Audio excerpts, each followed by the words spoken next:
into the Financial Academy? The Financial Academy started officially in November 2019. Okay. That's when we were established. But prior to that, I found myself speaking to young persons and even persons a little bit older than me about how to manage money. Okay. Now, of course, at age somewhere around 20, 21, 22, I felt as if I thought they were playing with me. I didn't take it seriously. Who was playing with you? Adults. Because I'm like, why are you asking me this question about how to manage your money? Okay. I mean, that makes sense. I was just in my early 20s. So? And so I didn't feel qualified to give that type of information.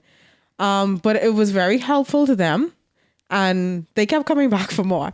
And so I said, okay, this has something to do with purpose.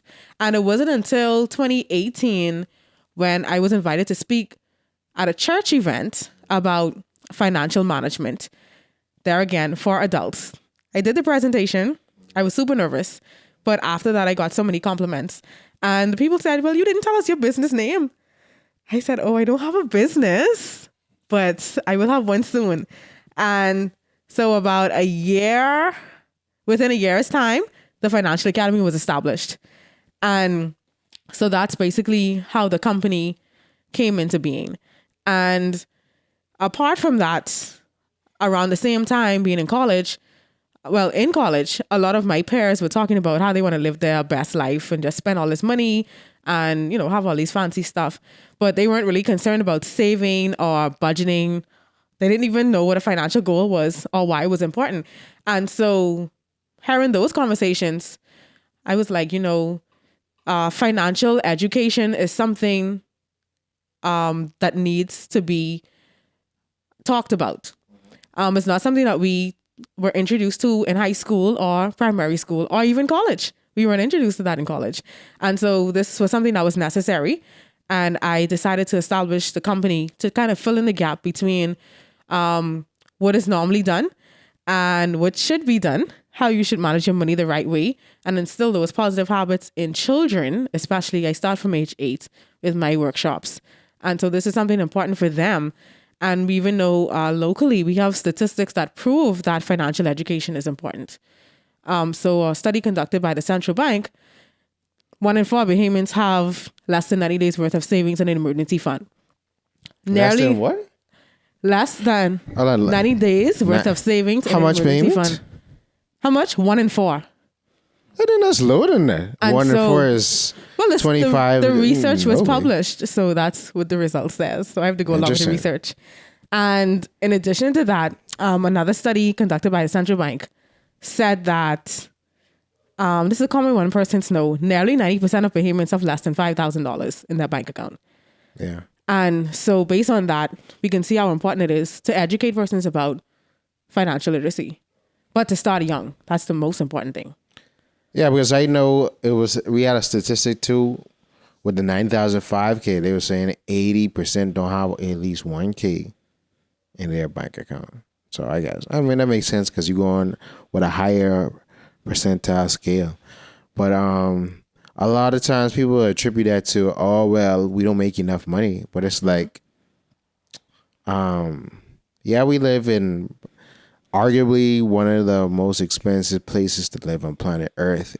And people don't believe that. We do.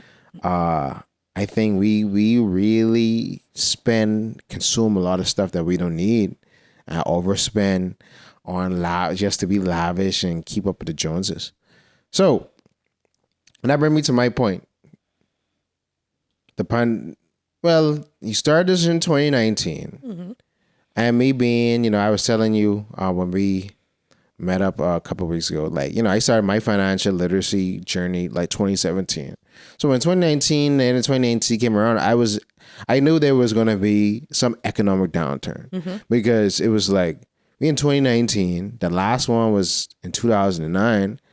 There's a downturn in the economy every 7 to 10 years. So it's when it about to happen? Right. Mm-hmm. And then COVID came and then it happened.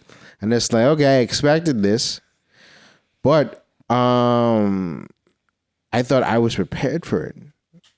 But, going through, 2020 was cool because I was working hours, but when the water got cut off and I was unemployed for 2021, I mean, I was able to survive because what I had saved up, but by third, fourth quarter 2021, before I got a new job, like everything was burnt out.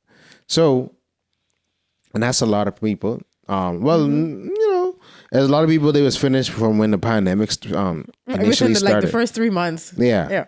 But, for those who could have sort of weather it out and sort of in rebuild mode right now, like what are some of the first steps that they need to do after, they may or may not be financially literate, but they in recovery mode right now. Right. So what you would recommend? So the first thing I would say is to make a list of all of your expenses, because that's very important. That's where your emergency fund comes in to help you if something like this would come up again. So the first thing is you have to know what you're spending money on and how often you're spending this money. Because when it comes to that emergency fund, that's supposed to hold you for a little while, even though people don't really plan for a 24-month pandemic. But the purpose of that emergency fund is to have something in your account to help you until you can get back on your feet. So you won't know how much that's supposed to be unless you make a note of your expenses. So how much you spend on food, how much you spend on gas, how much you spend on your utilities, and anything else that are important that comes under that listing, you have to itemize it and be very honest with yourself. If you tell yourself that you spend $300 on food, for example, or grocery, for example, is that a realistic number? If you continue to put $300 in your emergency fund and at the end of the third month, you notice that this 300 isn't cutting it, then you have to go back to the drawing board. So with all those numbers that you write down, you have to make sure that these are actually the accurate numbers, because this fund is very important. This isn't just a fund that you're dumping money into just for the sake of it. It's something that helps you to survive. And so I would say to persons who are recovering, that's the first step on the road to recovery. Make sure you are aware of all of your expenses. The second thing is, once you've written all those things down, you have to now determine where you're going to place this money and how many months worth of this money that are you going to store up. Is it going to be 3 months, 6 months, 12 months? And then again, you have to do that calculation. Are you going to save it in a bank account? Are you going to save it in a credit union account? Where are you going to keep this money? Some persons don't like to have access to their money, to their emergency fund, because they feel like they're going to be tempted to spend it. So determine where you can put your money that you won't be tempted to take it out once you see that balance growing. And the third thing I think I would say when it comes to persons who are recovering is to be committed to that process. It's not an overnight thing. So ideally, you would want to start off with anywhere between $750 and about $1,500 in your starter emergency fund, just to kind of get yourself started. And after that, you want to build up to a certain amount of months and continue doing that. So when you say months, because I know most people will recommend a certain figure. So some people start up, okay, make sure before you start like saving and investing in things, make sure you have at least $2,000 in your emergency fund. And then, I heard my aunt, who was what I don't know what she position is. She is a human resources director. She would say, have 10,000 as in your emergency fund. Like, once you get that 10K, put it somewhere, don't touch it or whatever. And then you could sort of focus on everything. And then you only really, really dip into it when it's an emergency. You don't touch it for nothing else. So when you say months, what exactly do you mean? Like, break that down. So in terms of the $10,000 example, it really depends on, like I said, what your basic monthly expenses are. Okay. So for someone whose monthly expenses may be $5,000, that won't carry them for 3 months. For a minimum of 3 months. So it actually depends on the person. So you're saying the emergency fund should be based on your monthly expenditure, not just a particular number? Correct. Okay. Yeah. So that's what it should be on. And that's why you have to write it down to know what it is. Because you can go ahead and say, I have $5,000, I good. No, you may not be good. You have to know what you're spending. And in addition to that, you also have to write down the debt that you have outstanding.